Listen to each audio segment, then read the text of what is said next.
Hello there guys, what is going on? Son of Chelsea back here again for another edition of Let's Talk Chelsea. Probably the most dramatic news story I'm going to be speaking about, or at least the biggest impact on Chelsea Football Club in terms of Let's Talk Chelsea that I'm ever going to be talking about, probably, given it's what it's going to do to the future of our club. So we need to get into that. I have waited to give my thoughts. I have struggled to speak about this issue, or at least feel adequate enough to speak about this issue in the past 4 or 5 days.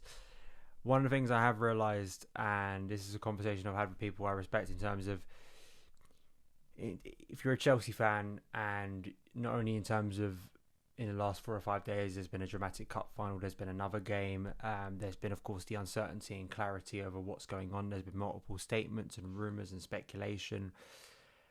And then, of course, there's other world events that, are quite frightening at the moment. So it's difficult, at least personally for me, to clear my head and kind of think, I can just focus on this one thing, because, of course, a lot of these things are kind of intertwined, aren't they? And it's very difficult to, I think at times to sort of come to terms with that and kind of feel that, is talking about a football club and stressing about it the most important thing right now, when there are very serious things going on in the world.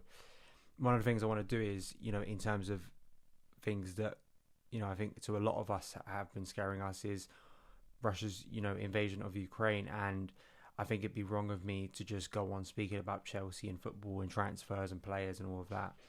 I think it'd be dishonest of me, and I feel wrong, because, people need help at the moment. And UNICEF, I'll link to this page. You can donate to protect children in Ukraine, people who desperately need it right now, protection from the horror that's going on. I think that the journalist Oz Katji is doing some incredible work, brave journalism, like a lot of people out in Ukraine at the moment, reporting on the situation honestly and accurately in very dangerous circumstances. So, I have full respect for those out there covering this and bringing us this information. And I think probably following him gives you a real insight into the horrors currently and what people are experiencing.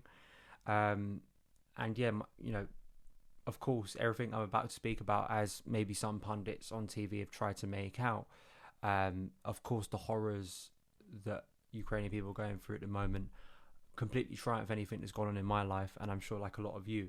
And of course, we are praying, and I am praying that those people can be safe as soon as possible, and we can find resolution as quickly as possible. But it's a horrible situation that, just in a pit of my stomach, and I'm sure like a lot of you, it's very hard to just only think about football at the moment. And I think Thomas Tuchel expressed as much in his pre-match press conference.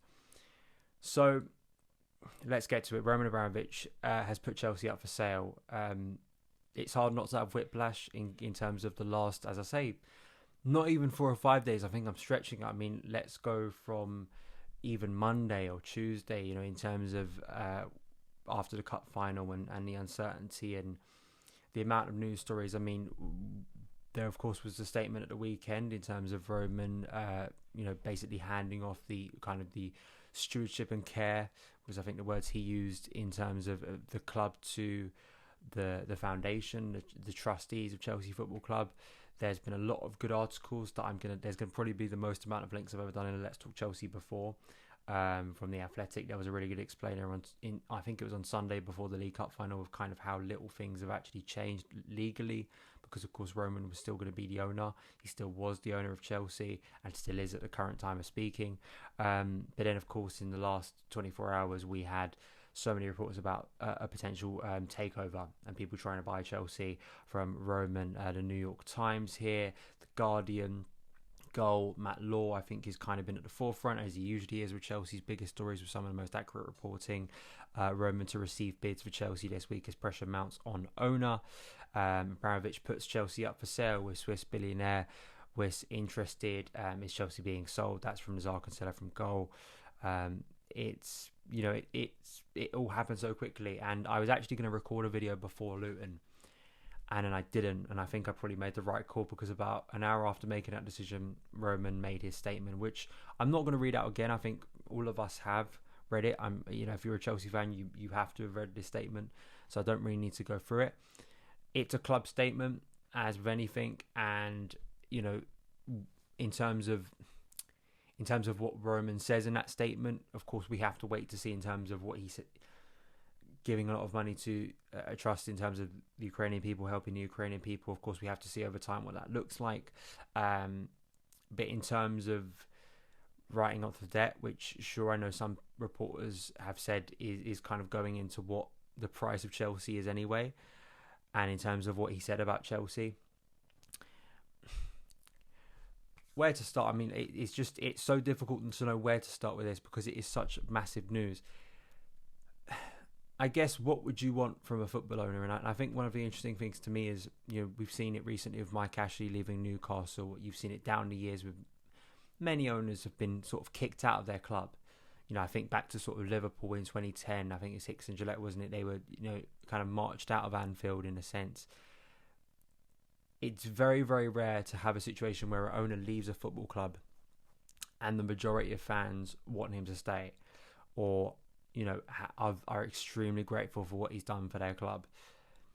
I can only speak as a Chelsea fan. I can't speak as someone who has no emotional connection to Chelsea, has not experienced watching Chelsea win league titles, watching Chelsea win trophies, being there for the many amazing occasions that Roman's investment has brought us down the years. The players, there's a generation of Chelsea fans that I am a part of who only know Roman Abramovich owning Chelsea. Of course, we know the history of Chelsea. We know the troubles of Chelsea pre-Roman, but in terms of what I have lived as a Chelsea fan, Roman is the owner I've known. And of course, I've been very blessed and privileged to see the greatest years in his club's history. It's, of course, there is an irony in the fact that only a couple of weeks after Chelsea complete the set under his ownership, he is moving on. That is how incredible his ownership has been. I feel personally like the Super League for me last year was quite a telling moment in terms of my development as a fan and what I want from football clubs, and how I think that personally affected me, and I think for a lot of people in terms of how they saw the club and how they saw sort of modern football. I find it, in history books, it will only be a year apart kind of in terms of, that incident happening, and then also Roman Abramovich selling. Of course, those two things are not linked, but, that was a seismic sort of event in terms of Chelsea, and kind of one of the major mistakes in the eyes of Chelsea fans in Abramovich's tenure in terms of going towards that for a chaotic 48 hours. It looked like the club was in jeopardy, or at least what we knew Chelsea to be was in jeopardy. So yeah, I think that's in some ways changed my views on sort of ownership and moving forward. But, in terms of my gratitude to an owner in terms of what he's brought to Chelsea, the way he's transformed this club. He gave a quote in a very rare interview to Forbes last year that I'll read out now, where he said, "The club was here before me and will be here after me, but my job is to ensure we are as successful as we can be today, as well as build for the future." That was almost 12 months ago now, that interview. And of course, since then, Chelsea became European champions again, UEFA Super Cup champions and Club World Cup champions. I don't know how you come to the conclusion that he leaves Chelsea in a worse place or a really bad place, in terms of the self-sustainability of, say, Cobham. What an incredible gift that is to any new owners coming in, to invest on that, to build on that. The finances Chelsea got through, as much as it kind of upset me, the amount of young players we sold last summer, making all of that money from purely youth products is a very unique thing. The culture of winning that's been at the club, even if at times I've criticised Roman, like I think many Chelsea fans have in kind of instinctual reactions, whether it's a manager sacking or other things about player sales or player buys, or just, if Chelsea haven't done as well on the pitch as maybe we'd hope they would. One of the things you can never argue about Roman, because the track record shows it, is he has purely put Chelsea winning first, for good or bad. That has been his intention from the off. Every action has kind of said that, in terms of sacking managers brutally, in terms of investing to build the club as quickly as possible, or to get back to the top level as quickly as possible. That is something that I think you're going to struggle to find in an owner.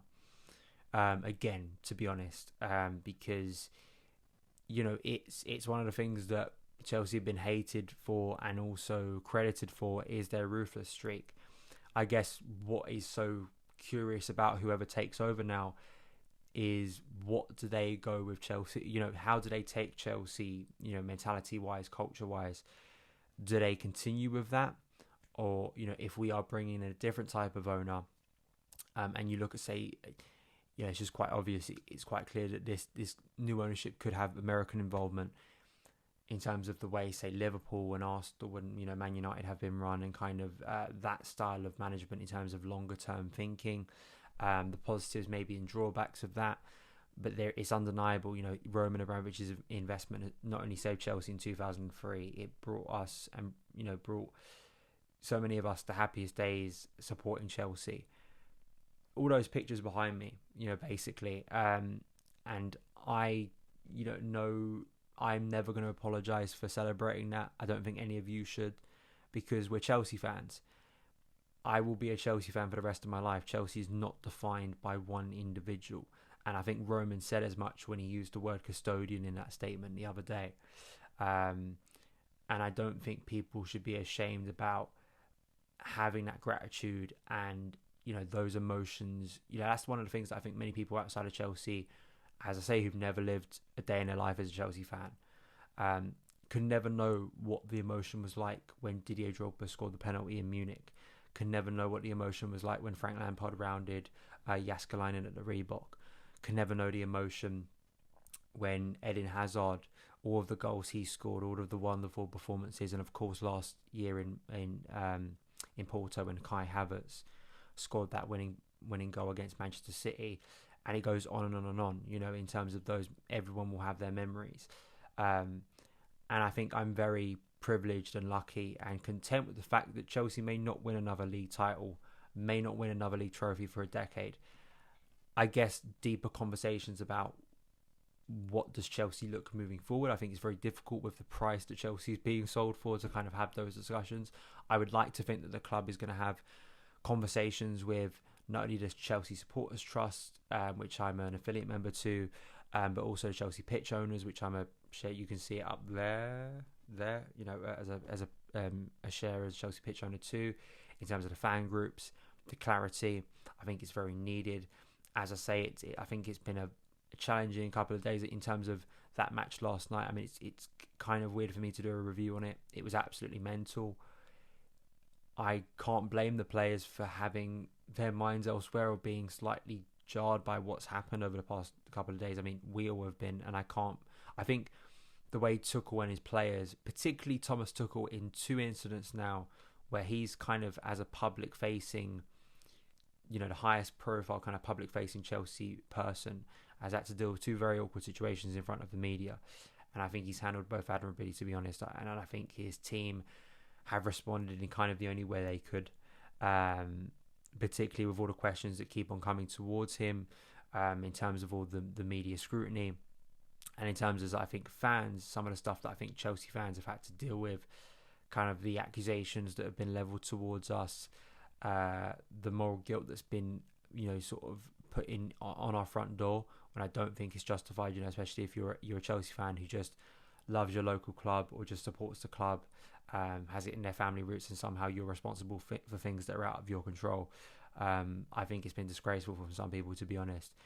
Am I kind of surprised? No. I mean, as a Chelsea fan, you've had these kind of things where people try and accuse you of things and kind of make you almost want you to be ashamed to be a Chelsea fan. But I'm here with my own YouTube channel. You guys are watching this.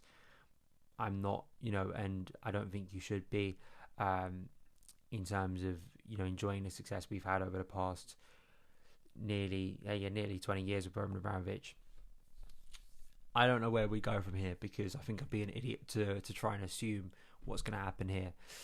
I know you guys like me will be reading a lot, obviously, in my reports and work for Football London, where we'll be covering this and also writing about it. I'm going to try and get some good guests on to speak about this, because this news is more important than any singular game for the rest of this season, obviously. And quite clearly, this is going to happen very quickly. So there's going to kind of be no time to kind of kind of speculate about it, which I actually think is good. I think it's good that this hopefully won't be a drawn out process, as we've seen with other takeovers recently, where it's taken so long. It's gonna like Roman's decisions about managers. It's swift and brutal, and the change happens very quickly, and you have to get used to it. That is football. I don't know if this video has been a mess. I don't know if this video is going to annoy some people. I don't know if this video has addressed anything that people want me to address. This is my honest reaction in the best way I know how to say it. I'm always going to be grateful for what Roman has done. He transformed the club. You speaking, as I'm sure many younger Chelsea fans do of my age and even younger. If you have family members who watch Chelsea pre-Roman, and you yourself go back and research the history of Chelsea, and you watch those tapes of older Chelsea teams, and even just the run up to that game against Liverpool in May 2003, you could argue one of the biggest days in Chelsea's history. But yeah, those are my thoughts. I hope you have a great day, and I will see you again very soon.